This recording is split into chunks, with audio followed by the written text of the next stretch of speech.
السلام عليكم ورحمة الله وبركاته. ازيكم يا حبايبي؟ عاملين ايه؟ يا رب تكونوا بخير. بسم الله والصلاة والسلام على رسول الله. شايفين التورتة الجميلة دي؟ معمولة ببيضتين اتنين، ودي كيكة الطاسة او كيكة المقلاية. عملنا احلى تورتة، مكلفتناش كتير عشان عيد ميلاد لارا وتمارا. يلا ندخل الفيديو كده، نسمي الله ونشوف عملناها ازاي.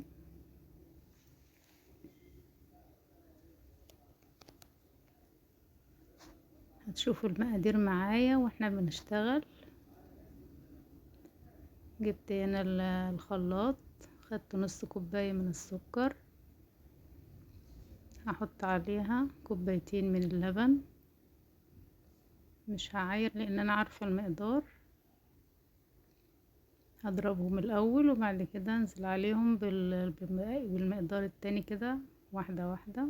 حطيت كده كوباية الزيت، هضربهم تاني، انزل عليهم بثلاث معالق كبار. دي رشة ملح لازم تحطيها. 3 معالق كبار من الكاكاو، ده كاكاو اسباني يعني احلى نوع. كاكاو خام مش محلى. كده بعد ما ضربت الزيت على السكر واللبن والكاكاو، خدت كده كوباية علشان نحطها على الوش صوص كده. هنزل بنص كوباية سكر كمان، ودي رشة بيكربونات تبقى تخلي الكيكة هشة. معايا كده بيضتين، حطيت عليهم باكو فانيليا، ضربتهم كويس، نزلت بيهم كده في البولة.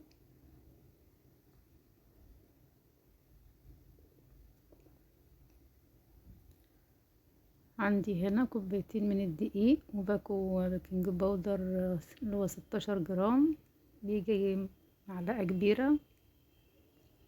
هقلب كده كويس. المضرب مصمم ان هو يسقط في العجين، وسقط برضو، عمل اللي هو عاوزه. حلل كده هنخله كده، نخله وهنخله ونخله تاني. اقلبه كده كويس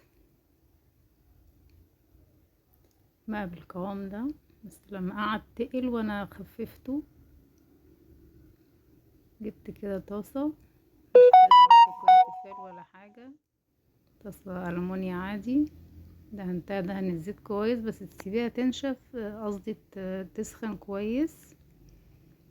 حطيت تحتها كده شياط على نار هادية خالص. اول مرة حطيتها دي، اول طبقة، كانت القوام كان تخين قوي، كان تقيل، فزودته وخففته شوية، وكانت طرية وجميلة جدا ومسقتهاش اي حاجة. احلى من الكيكة بتاعة الفرن. غطيتها كده وعلى نار هادية لغاية ما قبت كده من الطاسة. شايفين قلعة ازاي؟ مش لازقة ولا حاجة. دي اول طبقة. هكمل بقى كل الطبقات بالشكل ده. شايفين هنا انا خفيت الصوص العجينة بقت قوامها خف شوية. كل ما تبقى خفيفة كل ما تبقى هشة. ضربت الكريم شانتيه، كوباية من الكريم شانتيه الخام، عليها كوبايتين من المية المتلجة. كده عملتها. شايفين ما شاء الله جميلة ازاي؟ في كام واحدة كده اتكسرت مني وانا بطلعها من الطاسة، عشان كنت بطلعها سخنة. هتتضرب الكريمة، مفيش اي مشكلة. عملوا لي 5 طبقات. المقدار ده عمل 5 طبقات حلوين قوي. جبت كده معلقة من الكريم شانتيه، هنزل بأول طبقة، ونحط طبقة من الكريم شانتيه. بسيطة جدا ومش مكلفة وكانت تحفة. هجيب كده المكسورة دي احطها في النص. الكريم شانتيه بيداري كل حاجة وبتبقى جميلة جدا.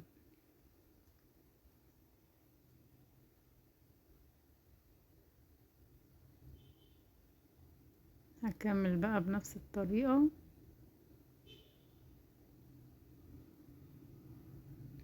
متنسوش ذكر الله والصلاة على الرسول عليه الصلاة والسلام والدعاء لأهل غزة وأهل السودان، ربنا ينصرهم.